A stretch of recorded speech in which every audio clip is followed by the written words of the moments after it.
नमः संस्कृताय। हम लोग पढ़ रहे हैं टीजीटी सुखनासोपदेश, यानी कि कादम्बरी का जो एक भाग है सुखनासोपदेश। ठीक है, तो उसको पढ़ने से पहले हमें क्या पढ़ना होगा? मंगलाचरण। तो मंगलाचरण को पहले देख लेते हैं, जो वंशस्थ छंद में है। ठीक है, रजोजुषे जन्मनि सत्त्ववृत्ते ततौ प्रजानां प्रलये तमः स्पृशे अजाय सर्ग स्थिति नाश हेतवे त्रयीमयाय त्रिगुणात्मने नमः। ये मंगलाचरण है कादम्बरी का। ठीक है, इसमें बात की गई है, ये कौन सा मंगलाचरण है? नमस्कारात्मक मंगलाचरण है, क्योंकि इसमें नमस्कार की बात की गई है। ठीक है, अजाय जो अजन्मा है, जो अजन्मा है, और जन्म के समय, किसके जन्म के समय? प्रजाओं के जन्म के समय, प्रजानाम प्रजाओं के जन्म के समय रजोगुण को धारण करता है, रजोगुण को धारण करता है। और स्थितौ पालन पोषण के समय सतोगुण को धारण करता है, सतोगुण को धारण करता है। और जब प्रजा का प्रलय यानी कि विनाश का समय आता है तो तमः यानी कि किसका स्पर्श करता है? तमोगुण का स्पर्श करता है। ऐसे सर्ग उत्पत्ति स्थिति नाश के कारणभूत, ऐसे उत्पत्ति स्थिति नाश के कारणभूत त्रयीमयाय, तीनोंमय, त्रयीमय यानी कि तीनों वेदों से युक्त ऋग्वेद, सामवेद, यजुर्वेद से युक्त त्रिगुणात्मने, तीनों गुणों से युक्त परम ब्रह्म परमात्मा को नमस्कार है।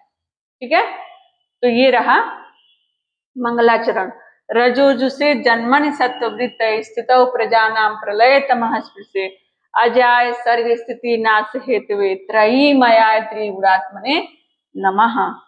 यानी कि अजन्मा जो अजन्मा है, रजोगुण जो अजन्मा है, प्रजाओं के जन्म के समय, प्रजाओं के जन्म के समय रजोगुण को धारण करता है, उनके पालन पोषण के समय सतोगुण को धारण करता है, प्रलय के समय तमोगुण को स्पर्श करता है, और उनके प्रलय के समय तमोगुण को स्पर्श करता है। ऐसे उत्पत्ति,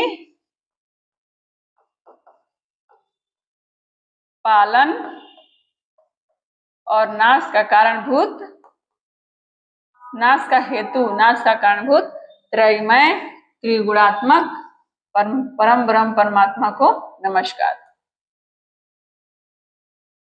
ठीक है, आगे चलते हैं। देखिए, एवं शमत्क्रामत्सु केषुचित् दिवसेषु राजा चंद्रापीडस्य योराज्याभिषेकं चिकीर्षुः प्रतिहारान् उपकरण संभार संग्रहार्थम आदिदेश। इस प्रकार कुछ दिनों के बीत जाने पर, यानी कि जब तारापीड, किसके शासनकाल की बात हो रही है? तारापीड के। तारापीड का पुत्र कौन है? चंद्रापीड। इस प्रकार जब तारापीड के समय में कुछ दिनों के सूचित दिवस, कुछ दिनों के बीत जाने पर राजा जो है तारापीड चंद्रापीड को युवराज के पद पर अभिषेक करने की इच्छा से प्रतिहारों को, यानी कि द्वारपालों को, उपकरण की सामग्री, यानी कि युवराज के पद पर उसका राज्याभिषेक होगा तो कुछ सामान मान चाहिए कि नहीं? कुछ लाना है, विभिन्न तीर्थों से जल लाना है, ये सब चीजें चाहिए कि नहीं? तो ऐसे द्वारपालों से सामान इकट्ठा करने के लिए आदेश देता है। समुपस्थित युवराज या अभिषेकम, मतलब पास में युवराज का, मतलब युवराज का अभिषेक समीप में स्थित है। तम कदाचित दर्शनार्थम, उसको कभी देखने के लिए आए, मतलब गया। चंद्रापीड को, चंद्रापीड कहाँ जाता है? उसको दर्शन के लिए, कभी सुखनाथ के दर्शन के लिए आए हुए। आरूढ़ विनयमपि, आरूढ़ विनयमपि, विनय से आरूढ़ होते हुए भी, विनीत तरम इक्षण, और भी अधिक विनीत तरम, और भी अधिक विनम्र बनाने की इच्छा से सुखनाथ ने सविस्तार से कहा। सुखनाथ ने तम सविस्तारम उवाच, उस चंद्रापीड से विस्तार से कहा। ठीक है, देखिए क्या लिखा है। एवं समत्क्राम, इस प्रकार कुछ दिनों के बीत जाने पर राजा चंद्रापीड़ युवराज के पद पर, राजा चंद्रापीड़ के युवराज के पद, युवराज का अभिषेक समीप में है, ऐसे उसके अभिषेक करने की इच्छा से प्रतिहार को, द्वारपालों को उपदेश सामग्री संग्रहण का आदेश दिया। पास में युवराज का अभिषेक समीप में स्थित है, ऐसे दर्शन के लिए गए। कभी आए हुए आरूढ़ विनम्रपि, दर्शन के लिए आगतम आरूढ़, आए हुए दर्शन के लिए आए आरूढ़ विनम्र, विनम्र से युक्त। कौन विनम्र से युक्त? चंद्रापीड़। विनम्र से युक्त होते हुए भी और अधिक विनम्र बनाने की इच्छा से सुकनास ने सविस्तार से कहा। अब सविस्तार से कहा, क्या कहा?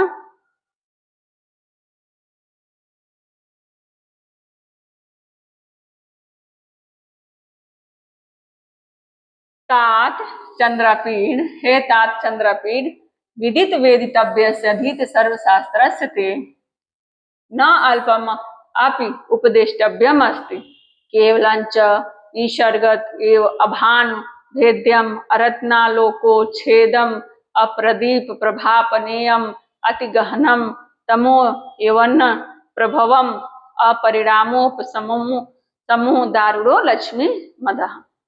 कहते हैं हे तात चंद्रापीड़, क्या कहते हैं?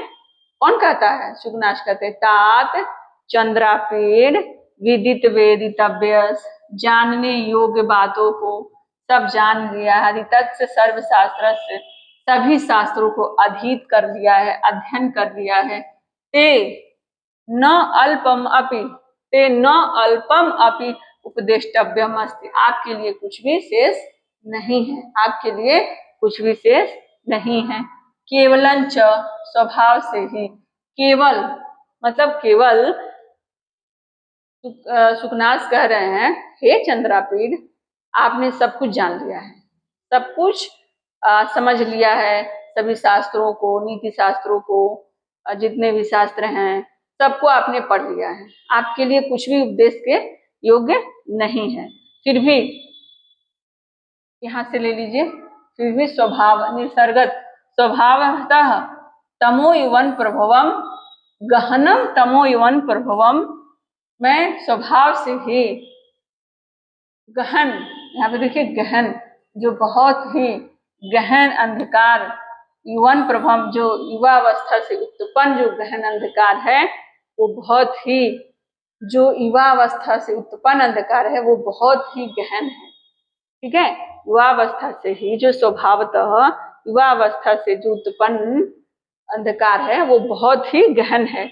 एव अभानु अभेद, एव अभानु अभेद्य, जो सूर्य से भी नहीं भेदा जा सकता है, जो अरत्नालों को, जो रत्नों के प्रकाश से भी नहीं मतलब दूर किया जा सकता है, रत्नों के प्रकाश से भी नहीं दूर किया जा सकता है। अप्रदीपम, जो दीपक के प्रभा से भी, किरण से भी, देखिए लिखा है लोको छेद्यम अप्रदीपम, अप्रदीप, अप्रदीप, प्रदीप मतलब दीपक, अप्रदीप मतलब जो दीपक में, दीपक से भी नहीं, दीपक की किरणों से भी जो दूर, अपनेयम अति, अपनेयम जो दूर नहीं किया जा सकता, अपने दूर करना, दूर नहीं किया जा सकता है, ऐसा होता है स्वभाव से ही। युवन प्रभवम तमु, युवावस्था से उत्पन्न जो अंधकार होता है वो बहुत ही गहन होता है, वो स्वभाव से ही बहुत ही गहन होता है, वो सूर्य की रोशनी से भी नहीं दूर होता है और रत्नों के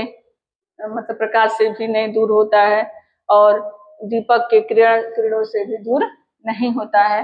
अपरिणामोपसमोदारो लक्ष्मी मद, लक्ष्मी का मद, अब बता रहे हैं कि लक्ष्मी का जो मद होता है, जो लक्ष्मी का मद होता है, जो लक्ष्मी का अहंकार होता है वो बहुत ही दारुण होता है, बहुत ही कठोर होता है। अपरिणामोपसमो, जो वृद्धावस्था आने पर भी नहीं उतरता है, लक्ष्मी का मद इतना गहन होता है, इतना गहन होता है।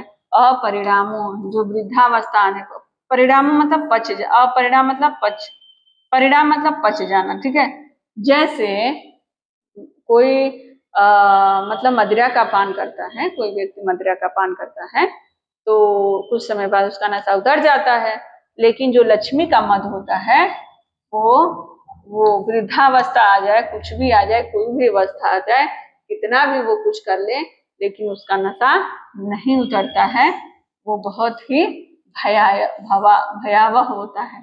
ठीक है, तो सुखनाथ क्या कहते हैं, हे तात चंद्रापीड़, आपने जानने योग्य सभी बातों को जान लिया है, पढ़ने योग्य सभी शास्त्रों को पढ़ लिया है, केवल आपके लिए कुछ भी उपदेश देने योग्य से न अल्पम कुछ भी शेष उपदेश देने के लिए नहीं है। केवल स्वभाव से ही युवावस्था से उत्पन्न अंधकार जो है वो बहुत ही गहन है।